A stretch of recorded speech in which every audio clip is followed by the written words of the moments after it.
I was just talking to Dr. Robert Weiss, and he was with us a while ago. And when he was here, in addition to helping us through a basic guide to healing from sex, porn, and sex addictions, he introduced us to the term prodependence. Prodependence is a new concept in addiction healthcare, choosing to celebrate and value a caregiving loved one's willingness to support and stay connected with an addicted family member while promoting healing for the entire family. I just want to welcome Rob. He is an amazing man. You can find gazillions of things about him and from him on the internet, and we'll put some of that in the chat for you. But I'm going to let you listen to him guide you through this new approach to relationships. That is prodependency. So, Rob, we're really glad you're here. Looking forward to every word you have to say. Thank you. I will do my best. Good afternoon or evening or morning, folks. My name is Dr. Rob Weiss. My name is Rob, and I'm a sex addict. I have spent the last 30 years. I entered SCA in December 10th, 1985. And then I started practicing as a licensed therapist in the sex addiction field in 1995. So I've been at this work 30 years, both personally, internally, and then later externally, because I have a PhD in human sexology. So I learned a lot about sex as a sex addict, and I learned a little bit about sex as a PhD. So now I know lots about it. And Susie, again, I want to confirm that you can see me and hear me just to get started. Okay, great. So a little bit about my work. I have open treatment centers all over the world, mostly in the US, for sex addiction, both in men and women. I've opened them for the US military and in Singapore, a bunch in Southeast Asia, but mostly here in the US. My history is in my recovery, writing 10 or 11 books on sex addiction and compulsive sexuality, and how men can resolve the issue of cheating in a woman that they have cheated on. I'm very grateful to the promises, because everything that happened to me and everything I did in my addiction has become and translated into my ability to help others. This is how I do service, by not so much one-on-one, but by using this platform I have to be able to offer information to you about recovery. And I'm glad to come back anytime I speak for 12-step meetings, programs, wherever you want. I would say, and Susie, I don't know if you can say this, but this is not a 12-step meeting in the sense that I'm not here for a primary share. I am here as a therapist. I'm here as a kind of like a workshop leader. I will talk about my program. I will talk about my books. And so just to be clear, I'm not breaking through the traditions here. That's how this was set up. If you want to reach me, and we'll start in a second, you can see my email there. I also wished I'd put up there a pretty busy podcast. We have over 1 million downloads. So I'll tell you a little bit about that work later. I run a treatment center now here in LA, and I hope to retire, Susie, in not too long. So let's go through this. This is going to be a discussion. I made it about, I think about an hour, a little bit less. I tried to cut it down a little bit. And then what I'd appreciate, Susie, and let me know, is how you want to do questions. What I would appreciate is if you just read them to me, and I can answer them when it's time for questions. How does that sound? Okay. That's normally we have people raise their hands, but it might be more efficient to do it if people put their questions in the chat, and I'll convey them to you. Okay. Yeah, because we're not in a meeting, so we can just make a list of questions. So what else do I want to tell you? I wrote my PhD dissertation on the topic of codependence. I have strong feelings about it being problematic as a model. And that's really what this talk is about, to talk about some of the challenges with codependency for family and loved ones of addicts. And this isn't just sex addicts, it's family and loved ones of addicts in general, who I don't think we've given a very good shake. So I'm going to flip through this by hand. We got it out as best we can. So I want to start with this slide, and nod your head, Susie, if you can see me. That's what I want to make sure. So I want to read this caregiving scenario. I'm going to read it like it's me, okay? So my spouse, husband, wife, whatever it is, has cancer, and yet they are resistant to treatment. We have 3 kids under the age of 14.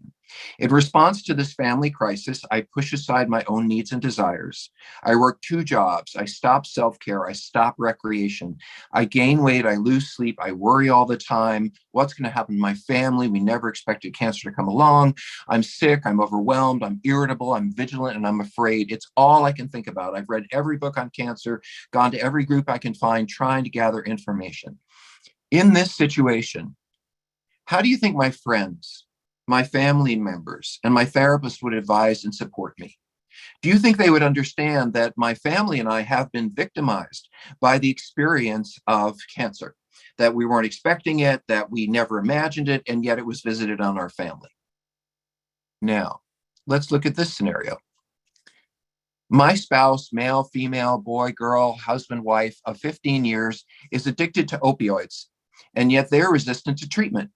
We have 3 kids under the age of 14. And in response to this crisis, I push aside my own needs and desires. I work 2 jobs. I stop self-care and recreation. I gain weight. I lose sleep, and I worry all the time. I'm sick. I'm overwhelmed. I'm irritable. I'm vigilant and afraid. And it's all I can think about. I've read every book on addiction. I've read every single piece of information. I've joined groups because I want to know as much about it as I possibly can. How do you think my family, my friends, my therapist would advise and support me in this situation? Don't you think, or do you think they understand that I have been victimized by this scenario? We never expected the opioids. We never expected addiction. We never thought something like this would happen. And yet here we are. My suspicion and my experience is that they would manage and handle it in very different ways. And why is that? Why do we treat a caretaker scenario in a way that presents love, support? In the first scenario, I think with a medical issue, you might call me an angel. You might say, what a brave person to give up everything they have in order to help this family member and help their family with cancer. But if I give myself up entirely and do anything I can to, including giving up myself to help my family with addiction, then I'm called codependent. And I have a problem with that. I believe the difference has to do with the fact that addicts' families have always been stigmatized by association with the addict. You know, it's okay to say, oh, that poor family, they have a cancer problem. But to say, oh, that family, they have addiction, completely stigmatizes them. And mental health, by the way, as well. And we have a documented history in the addiction field of being blamed and shamed by professionals.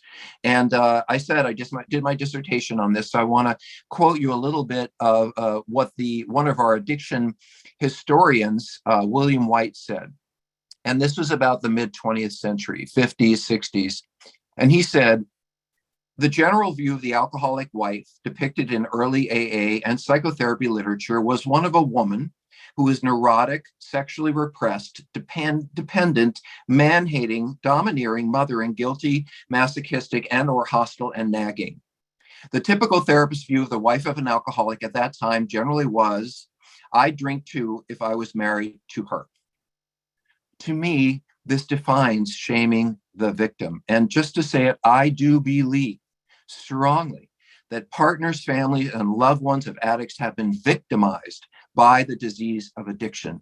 I don't think they're walking around as victims, poor me, I'm victim of this and that and the everything. But when you are not expecting a crisis to occur in your family, and it does, you have been victimized by that experience.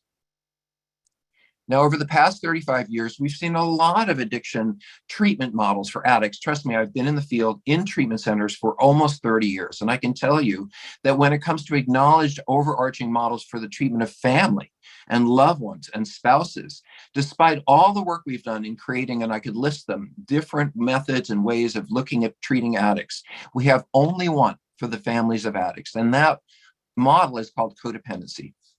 And codependency looks to loved ones as being part of the problem rather than part of the solution.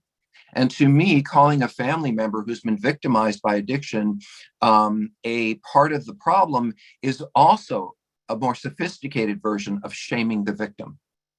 Why do we do this?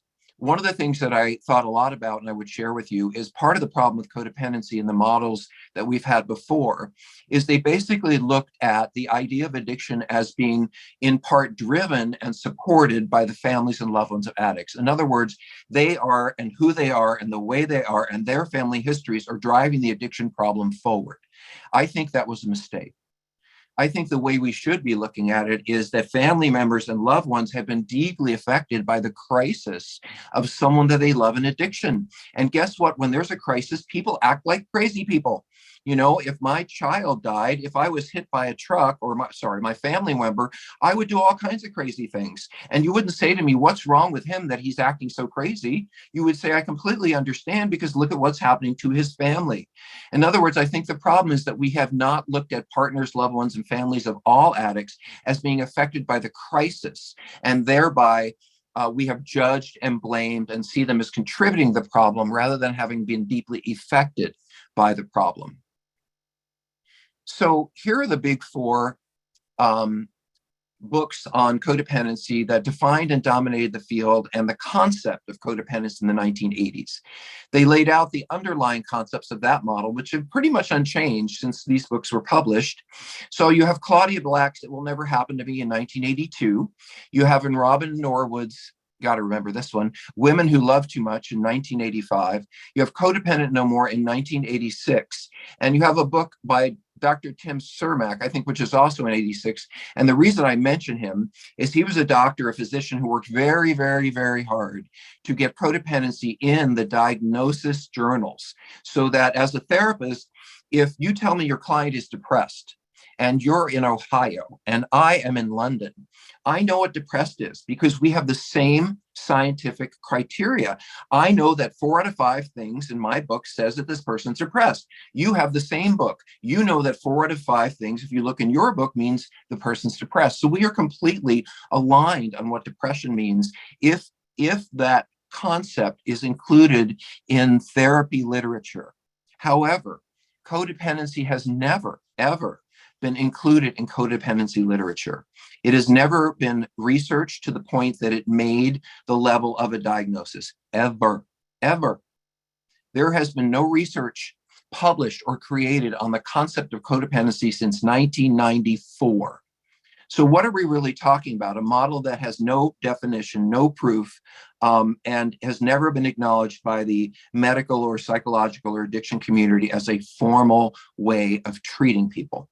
The problem with this is that if I am in London and you're in Ohio and you say, oh, my client is codependent, and I say, I think they're codependent too, what does that mean? Because we have hundreds of books on codependency. Does codependency, as you look at it, mean book number 207 from the 90s, but I'm looking at book number 101 from the 80s? We have no universal way of talking about this because it has never been accepted as a scientific, medical, or addiction-focused formal diagnosis. Addiction is. If you look at addiction, I can say, well, 4 out of 5 these things or 3 out of 7 of these things define an addict. We both know we're talking about the same thing, but we do not have this in codependency because codependency has never been more than a pop culture notion. That's it. It has never risen to the level of a therapeutic diagnosis, but it rushed into the field in the 1980s and 90s, in part because of what was going on in the culture.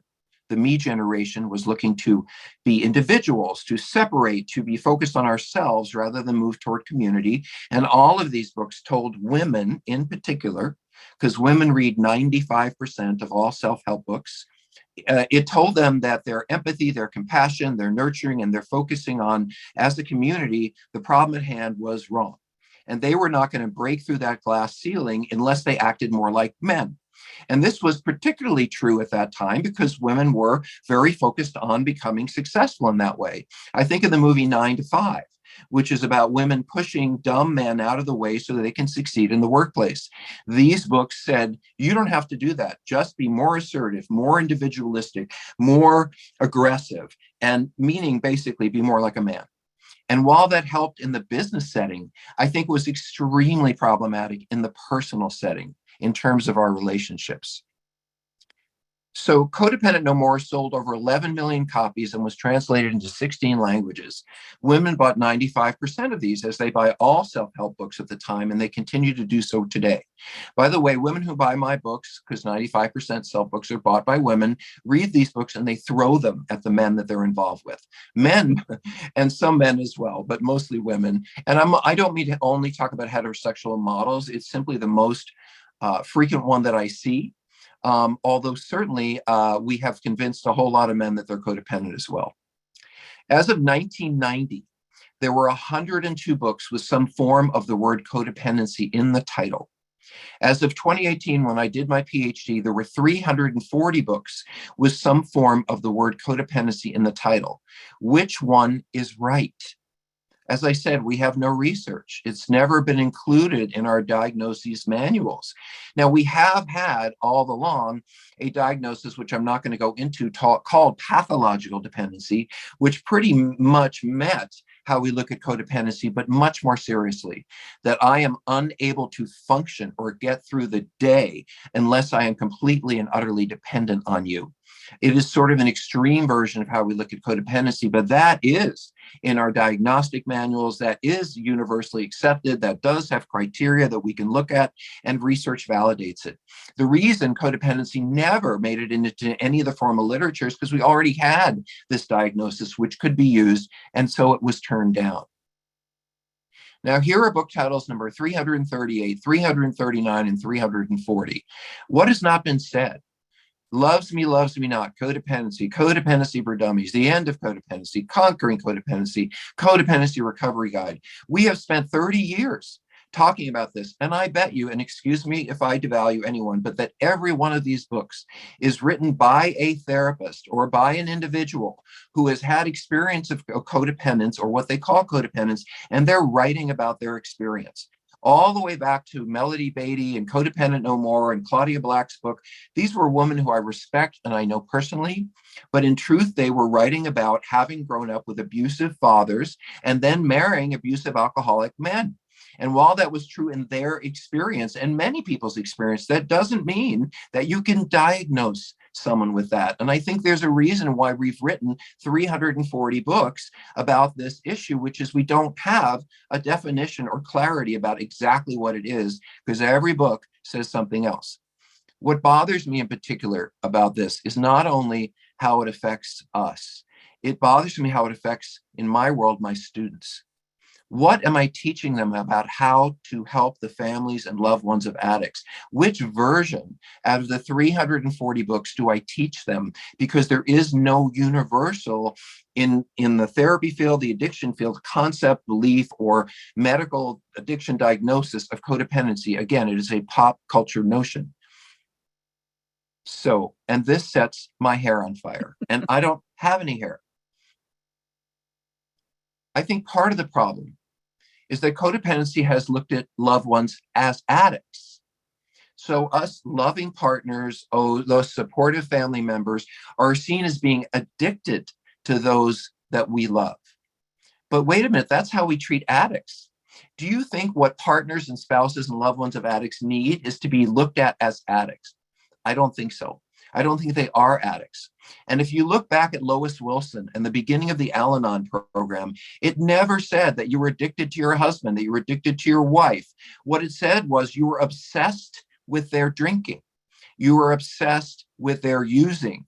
And I completely agree and understand that, because when someone has cancer, I become obsessed with it. My whole life becomes about it.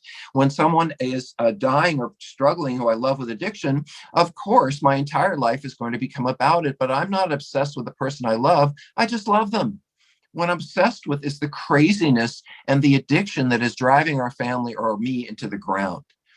So in addiction treatment, I do and run a program. I've done addiction treatment, as I said, many years, created it, written about it, all that stuff. And this is basically what we do with addicts. We explore the problem with them.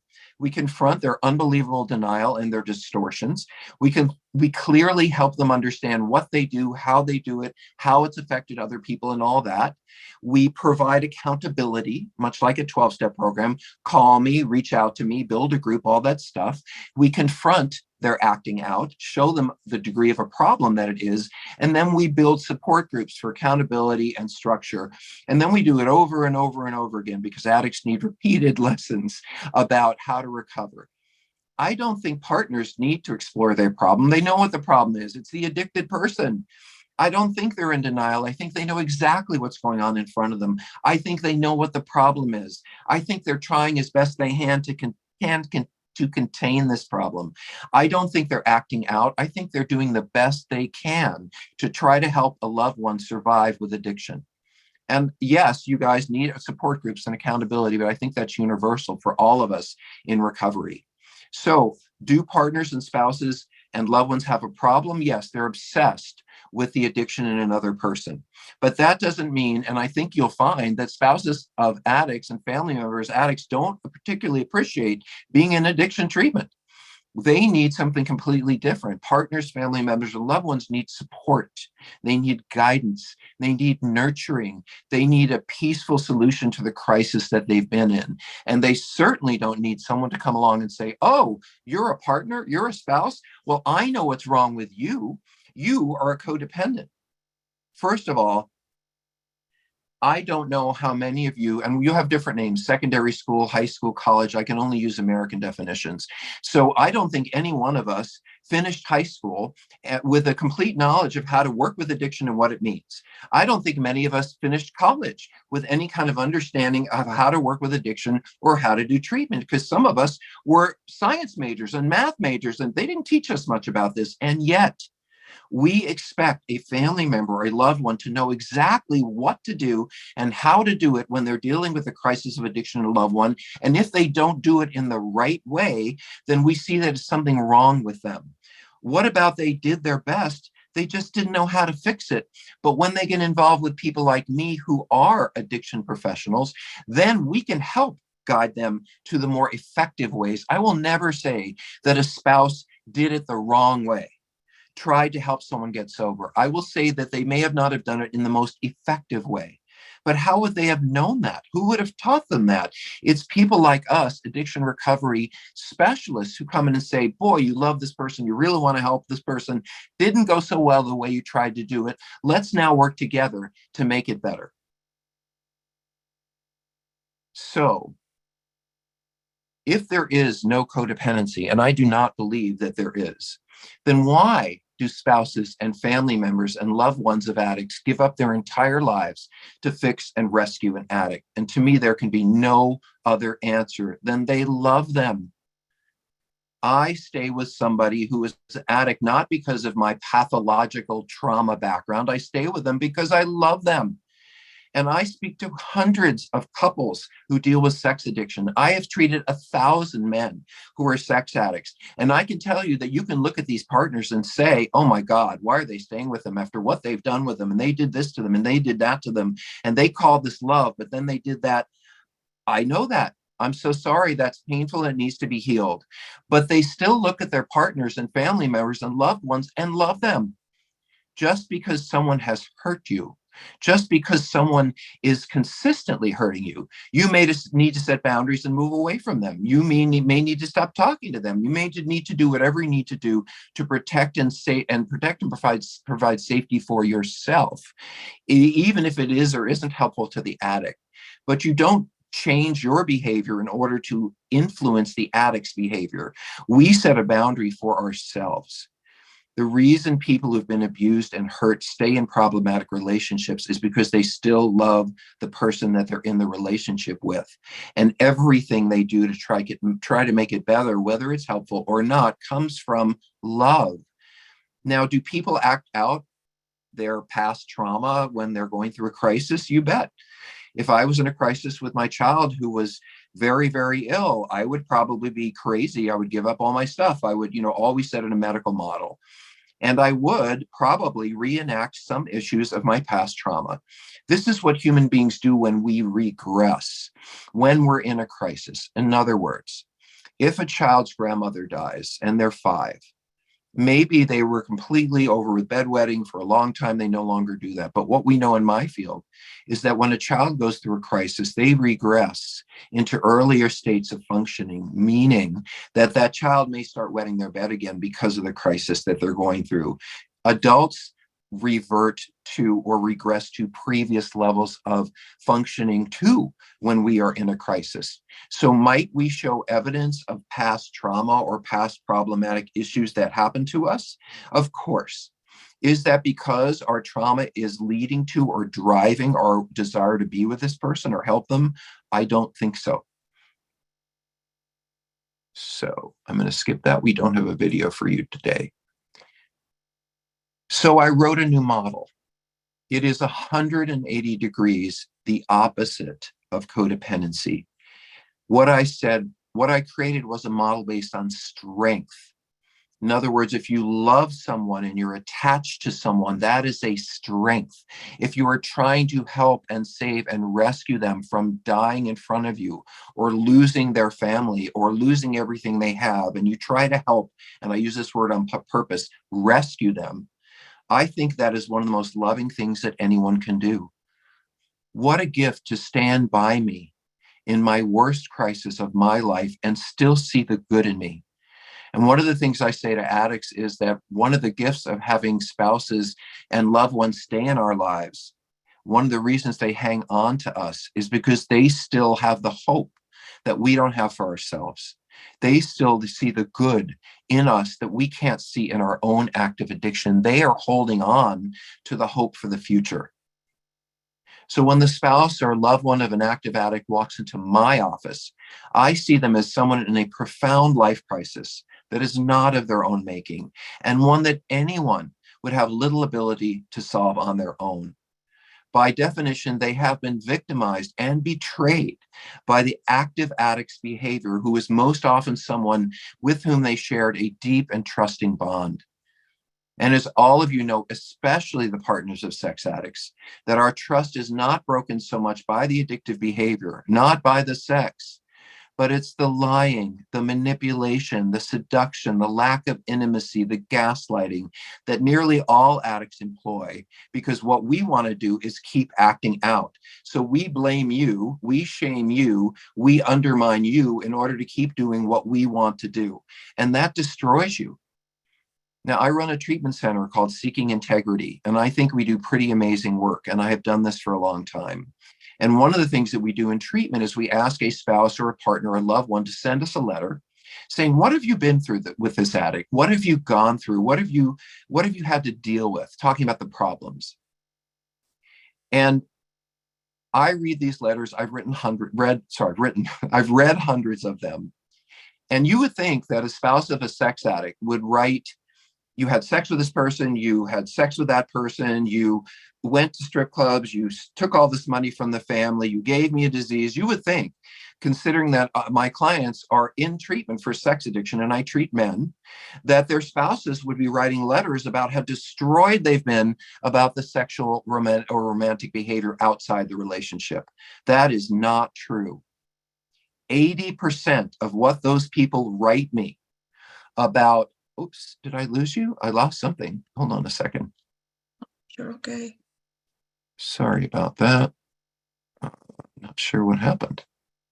Oh, there we go. So 80% of what I read in the letters from you spouses and partners and family members is, and 80% of these letters, and I read them all the time, is about lack of intimacy, destruction of our connection, not being vulnerable, not being present for the family, being disconnected, not sharing their truth, hiding, being secretive, being dishonest. 80% of the letters being abusive.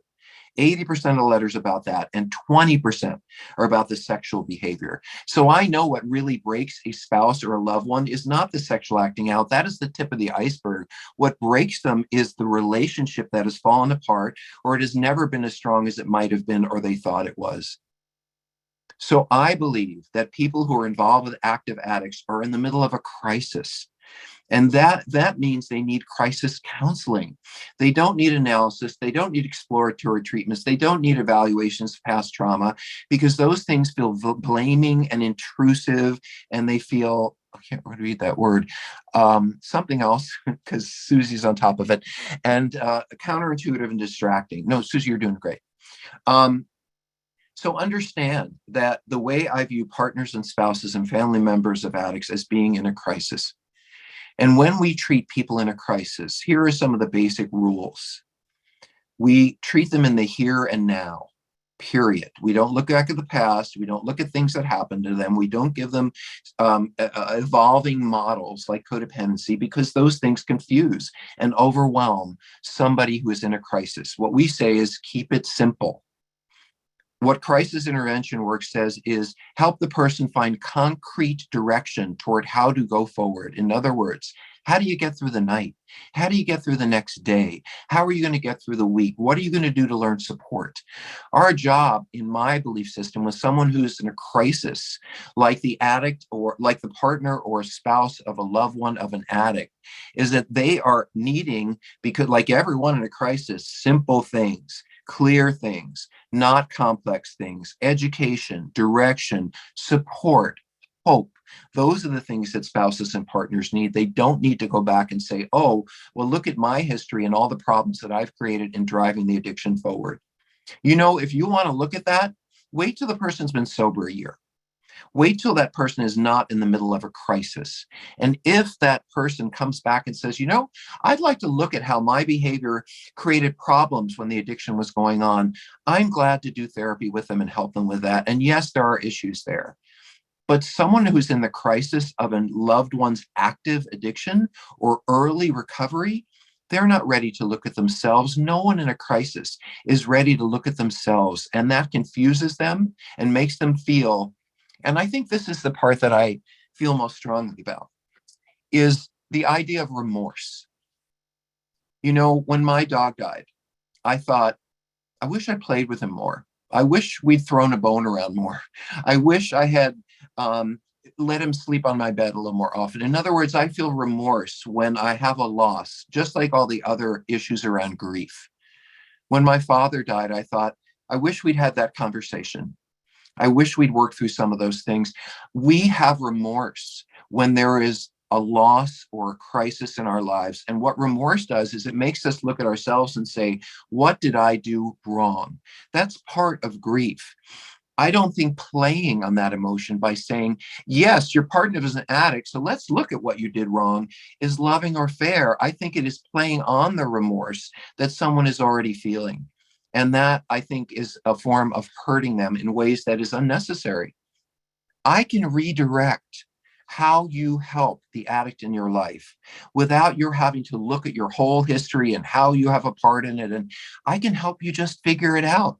And later on, we can look at the other parts if you're in a more stable place where that person is sober or they're no longer in your life.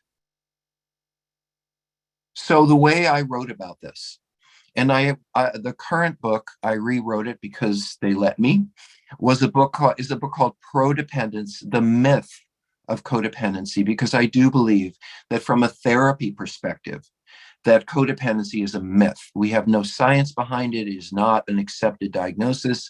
And what you think of it and I think of it are completely different things. So this is how I look at this language that gets thrown at us.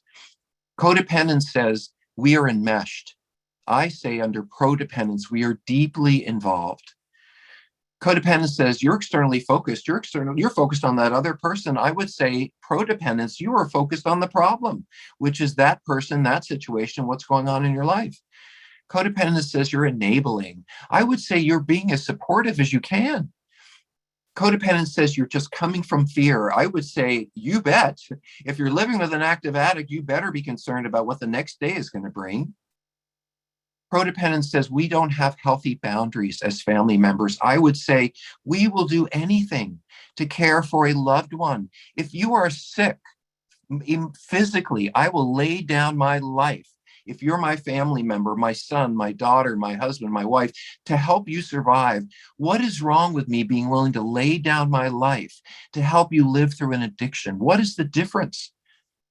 We say that partners and codependent family members can't stop fixing. I would say that they will do whatever they can to help. Codependency says that they're obsessed with the addict. I would say that they're determined to protect the family, and their obsession is with the problem, the addiction, not the person that they love. Codependency says they're living in denial. I would say, oh, they are unwilling to give up on a loved one. They know what all the problems are. They can see them right in front of them, but they are not willing to give up. They're not in denial. They know exactly what's happened. They may be hopeful beyond the way that situation could offer anybody hope. But when you love somebody and you're trying to help them and they're falling off a cliff, I suggest that denial, meaning, or the thought that I'm not sure I can get there to help them, that's a natural, understandable issue. We say that partners and spouses, why are they so angry all the time? Angry, angry, angry. And I would say, of course they're angry because they're terrified that they're going to have more out of control losses. And I would tell you a little bit about a little therapy trick. When people are angry, angry is something we call a defense, meaning there is something underneath that anger that is driving it. Anger is not the primary emotion. What is underneath anger is fear and sadness. I get angry because it gives me a sense of control, because it gives me a sense of being empowered. I'm going to dive into that problem. I'm going to hate that person because of what they're doing to me. But what's underneath that is I am so, so sad. And I am so, so afraid. And the way I feel like I can gather myself together and move beyond that is with my anger. Codependency says that we are controlling and nagging. I will say that we are doing whatever we can to try to make the situation different, even if it isn't nice. Will I nag you and nag you and nag you to stop going out after 6 o'clock when I know that what you've been doing is going to massage parlors? Will I start to control you and say, you don't get to leave and I'm going to manage the money? Of course, because I am trying to change the situation and I can't. You put me in a situation that is deeply important to me and I can't change it, and watch me become controlling and nagging and doing whatever I can to change it. Of course I would. We say that codependents are hypervigilant. They're focused on everything that's going wrong. And I would say, of course they are, because they're anticipating problems that have already happened. And if I see somebody go up into that room and close the door and turn on the computer, you bet I'm going to be vigilant about what are they doing in there? What's going on? And maybe do I need to read their browser or any of those kinds of things? You know, with a sex addict, they took money out of the bank. Were they using for sex workers? Maybe I better control the money. Of course, that's where we go. Now, let's see what the next slide is. And okay, so I want to just say something about this from an Al-Anon perspective, because this is my favorite story. Of course, I made it up and I wrote it. So of course it'd be my favorite story. I'm a little narcissistic in case you didn't notice. I've had 20 years to work on it. And now I understand my narcissism. So much 20 years of therapy. But in any case, I want to tell you this story. So there's a woman who has an alcoholic husband. And during the day, he drinks to the point where he has lost jobs. He's been arrested for driving drunk. And their children have been driven home by him when he was drinking. So her children were driven home from school when he was drinking. She needed her husband to work. She needed her husband to take care of those children. She needed her husband to not be arrested. And so this is what she did. She saw her husband came home at 4 o'clock from work, and she had an ice cold bottle of vodka on the dining room table. And she said to him, if you can come home and not drink and not lose your job, not drink and get arrested for drinking, not drink with my children in the car, then you can drink all you want after 4 o'clock in the afternoon at home. I don't care. Can you imagine what we would call that under a codependency model? In my belief system, she was doing something called harm reduction. She was trying to save her family from an extremely difficult situation by keeping that guy working and taking care of her kids and not getting arrested. Did her putting that bottle on the table solve the problem? No. Did it work forever? No. She got a year where that man was not arrested, kept working, and took care of those kids without being drunk. Now, eventually, he started drinking all day long, and they got back into the same problems because that way she tried to handle it, and she did the best she could. And I think she did a great job. It didn't solve the problem of alcoholism. And so she needed to go to me and said, I've done the best I can. These bottles at 4 o'clock don't seem to be working. Now he's not listening to me anymore. What do I do? And I will say, you did a great job in trying to fix that problem. Didn't work, but you did a great job. And that worked for a period of time to keep your family safe. Now that it's not working, why don't we work together towards sobriety? I think that is a much more loving and compassionate way to look at spouses who in many cases are just trying to keep the people they love and their families together. So I hate this thing that we say, which is, oh, well, if that person, that partner, that family member, if they just went to work on their stuff, their issues, their problems, if they don't do that, then they're just going to marry or get involved with someone who's just like that person. And I'll say to you, absolutely, they're going to get involved with another version of that person, whether they work on themselves or not, because twos don't marry sevens, meaning if I'm an emotional, and this, guys, you know this, if I'm an emotional mess, crisis, drama, all that stuff, and I want to look at my spouse, I want a spouse that's cool and stable, and I look at that person who's a 7 emotionally, they've got their life together and they're doing well. Do you know what, as a 2, I say to myself, and I've heard this a million times, they're boring. And when you're a 7 who has your life together and you're doing really well and you're pretty stable and you're looking for a partner, you look at that 2 and say, they're nuts. So these people will never marry each other. We will always get involved with people who are at the similar level of our functioning. That's how we're made. However, we can get involved with people in informed ways. We can go to 12-step programs and have accountability and say to our recovery posse, well, this is the person I want to date, and they're alcoholic and they're a heroin addict and they're still living with their wife, but oh, they're so cute. And we're going to say to them as a recovering person, you know, that's probably not a good idea to go out with that person. And if you're working a program, you won't. We can say to that person, you know what? If you're going to choose somebody to love, just make sure that they're in recovery and they're in therapy. Make sure, and this is Rob's rule, you can love me, you can hurt me, you can let me down, you can disappoint me, as long as you can come back and own your stuff. If you can come back to me and say, you know, that was my part. You can hurt me, you can let me down, because it isn't me who's the crazy person. So when I get involved with people, if I were out there looking for someone, I wouldn't expect that they're going to be the perfect hero or whatever. I would expect that they're going to have issues. But what I would want in someone I'm getting involved with is the awareness that since I'm going to get involved with someone who probably has issues, I should make choices in combination with other people who may be able to see it more clearly. And I really need to make sure that they are in enough recovery to be able to own their stuff. And I believe that 2 people who are 2s are going to get to 4 or 6 much more quickly than they are on their own. I believe that more marriages could have been saved in the 90s had we not told people, well, you got to go out there and be more of yourself and become stronger, and then you'll pick better relationships, and you should leave this person with their addiction and let them struggle. And I don't think we want to necessarily leave with someone with their addiction. I think we want to help them. But the message of codependency has said, separate, individuate, and do it on your own. By the way, I'll say very quickly, that codependency does not apply across cultures. Codependency is great for Eurocentric culture. But when I go into African American, Hispanic culture, Native cultures, they don't look at someone in a crisis in a family they don't encourage moving away and working on yourself. In fact, that would be considered selfish. Many, if not most other cultures encourage people who are in a crisis to move toward the community and toward their loved one and have the community wrap their arms around those people and help them. The me generation said, go off and be a better person and get stronger. I don't think we're in that place anymore.